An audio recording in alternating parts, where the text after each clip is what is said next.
भगवान गौतम बुद्ध की 4 प्रेरक कहानियाँ जिसे आपको सुनना चाहिए और इसके बारे में जानना चाहिए। तो पहली प्रेरक कहानी के बारे में हम आपको बता रहे हैं। बुद्ध और चक्षुपाल के बीच। एक बार भगवान बुद्ध जीवतन विहार में विहार कर रहे थे। भिक्षु चक्षुपाल भगवान से मिलने के लिए आए थे। उनके आगमन के साथ उनकी दिनचर्या, व्यवहार और गुणों की भी चर्चा हुई। चूंकि भिक्षुपाल अंधे थे, एक दिन विहार की कुछ भिक्षुओं ने कुछ मरे हुए कीड़ों को चक्षुपाल की कुटी के बाहर पाया और उन्होंने चक्षुपाल की निंदा करनी शुरू कर दी कि उन्होंने इन जीवित प्राणियों की हत्या की है। भगवान बुद्ध ने निंदा कर रहे उन भिक्षुओं को बुलाया और पूछा कि क्या तुमने भिक्षु को कीड़े मारते हुए देखा है? तो उन्होंने उत्तर दिया, नहीं। इस पर भगवान बुद्ध ने उन साधकों से कहा कि जैसे तुमने कीड़ों को मारते हुए नहीं देखा, वैसे ही चक्षुपाल ने भी उन्हें मरते हुए नहीं देखा और उन्होंने कीड़ों को जानबूझकर नहीं मारा है, इसीलिए उनकी भर्त्सना करना उचित नहीं है। भिक्षुओं ने इसके बाद पूछा कि चक्षुपाल अंधे क्यों हैं? उन्होंने इस जन्म में अथवा पिछले जन्म में क्या पाप किए? भगवान बुद्ध ने चक्षुपाल के बारे में कहा कि वे पूर्व जन्म में एक चिकित्सक थे। एक अंधी स्त्री ने उनसे वादा किया था कि यदि वे उसकी आंखें ठीक कर देंगे तो वह उसका परिवार उनके दास बन जाएंगे। स्त्री की आंखें ठीक हो गई, पर उसने दासी बनने के भय से यह मानने से इनकार कर दिया। चिकित्सक को पता था कि उस स्त्री की आंखें ठीक हो गई है, वह झूठ बोल रही है।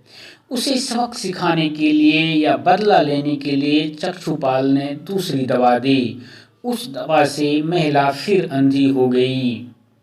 वह कितना ही रोई पीटी, लेकिन चक्षुपाल जरा भी नहीं पसीजा।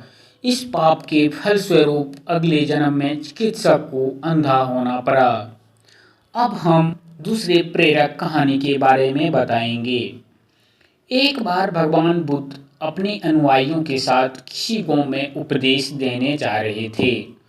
उस गांव से पूर्व ही मार्ग में उन लोगों को जगह जगह बहुत सारे गड्ढे खुदे हुए मिले। बुद्ध के एक शिष्य ने इन गड्ढों को देखकर जिज्ञासा प्रकट की, आखिर इस तरह गड्ढे को खोदने का तात्पर्य क्या है? बुद्ध बोले, पानी की तलाश में किसी व्यक्ति ने इतने गड्ढे खोदे हैं। यदि वह धैर्यपूर्वक एक ही स्थान पर गड्ढे खोदता तो उसे पानी अवश्य मिल जाता, पर वह थोड़ी देर गड्ढा खोदता और पानी न मिलने पर दूसरा गड्ढा खोदना शुरू कर देता। व्यक्ति को परिश्रम करने के साथ धैर्य भी रखना चाहिए। हम तीसरे प्रेरक कहानी के बारे में अब आपको बताते हैं। एक बार भगवान बुद्ध भिक्षा के लिए एक किसान के यहाँ पहुँचे। तथागत को भिक्षा के लिए आया देखकर किसान उपेक्षा से बोला, श्रीमन, मैं हल जोतता हूँ तब खाता हूँ, तुम्हें भी हल जोतना और बीज बोना चाहिए और तब खाना खाना चाहिए। बुद्ध ने कहा, महाराज, मैं भी खेती ही करता हूँ। इस पर किसान को जिज्ञासा हुई और बोला, मैं ना तो तुम्हारे पास हल देखता हूँ, ना बैल और ना ही खेती का स्थल। अब आप कैसे कहते हैं कि आप भी खेती ही करते हो? आप कृपया अपनी खेती के संबंध में समझाएं। बुद्ध ने कहा, महाराज, मेरे पास श्रद्धा का बीज, तपस्या रूपी वर्षा, प्रजा रूपी जोत और हल है। पाप विफलता का दंड है, विचार रूपी रस्सी है, स्मृति और जागरूकता रूपी हल की फल है और पूनी है। मैं वचन और कर्म में संयम रखता हूँ। मैं अपनी इस खेती को बेकार घास से मुक्त रखता हूँ और आनंद की फसल काट लेने तक प्रयत्नशील रहने वाला हूँ। अप्रमाद मेरा बैल हो जाए, बाधाएं देखकर भी पीछे मुंह नहीं मोड़ता है। वह मुझे सीधा शांति धाम तक ले जाता है। इस प्रकार मैं अमृत की खेती करता हूँ। अब हम आपको चौथी प्रेरक कहानी के बारे में बता रहे हैं, दान की महिमा।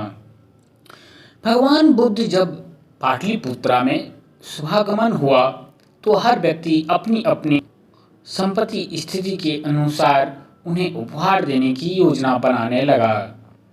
राजा बिंबिसार ने भी कीमती हीरे, मोती और रत्न उन्हें पेश किए। बुद्ध देव ने सबको एक हाथ से सहर्ष स्वीकार किया। उसके बाद मंत्रियों, सेठों, साहूकारों ने अपने अपने उपहार उन्हें अर्पित किए और बुद्ध देव ने इन सब को एक हाथ से स्वीकार कर लिया। इतने में एक बुढ़िया लाठी टेकते वहां आई। बुद्ध देव को प्रणाम कर बोली, भगवान, जिस समय आपके आने का समाचार मुझे मिला उस समय मैं यह अनार खा रही थी। मेरे पास कोई दूसरी चीज न होने के कारण मैं इस अधखाए फल को ही ले आई हूँ। यदि आप मेरी इस तुच्छ भेंट को स्वीकार करें तो मैं अहोभाग्य समझूंगी। भगवान बुद्ध ने दोनों हाथ सामने कर वह फल ग्रहण कर लिया। राजा बिंबिसार ने जब यह देखा तो उन्हें बुद्धि से कहा, भगवान क्षमा करें, एक प्रश्न पूछना चाहता हूँ। हम सब ने आपको कीमती और बड़े बड़े उपहार दिए जिन्हें आपने एक हाथ से ग्रहण किया, लेकिन इस बुढ़िया के द्वारा दिए गए छोटे एवं झूठे फल को आपने दोनों हाथों से ग्रहण किया, ऐसा क्यों? यह सुन बुद्धदेव मुस्कुराए और बोले, राजन, आप सबने अवश्य बहुमूल्य उपहार दिए हैं, किंतु यह सब आपकी संपत्ति का 10वां हिस्सा भी नहीं है।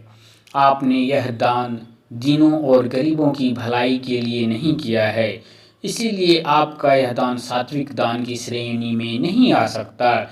इसके विपरीत इस बुढ़िया ने अपने मुंह का कोढ़ ही मुझे दे डाला है। भले ही यह बुढ़िया निर्धन है, लेकिन इसे संपत्ति की कोई लालसा नहीं है। यही कारण है कि इसका दान मैंने खुले हृदय से दोनों हाथों से स्वीकार किया है। तो दोस्तों, ऐसे ही वीडियो के लिए हमारा YouTube चैनल सब्सक्राइब जरूर कर लीजिएगा।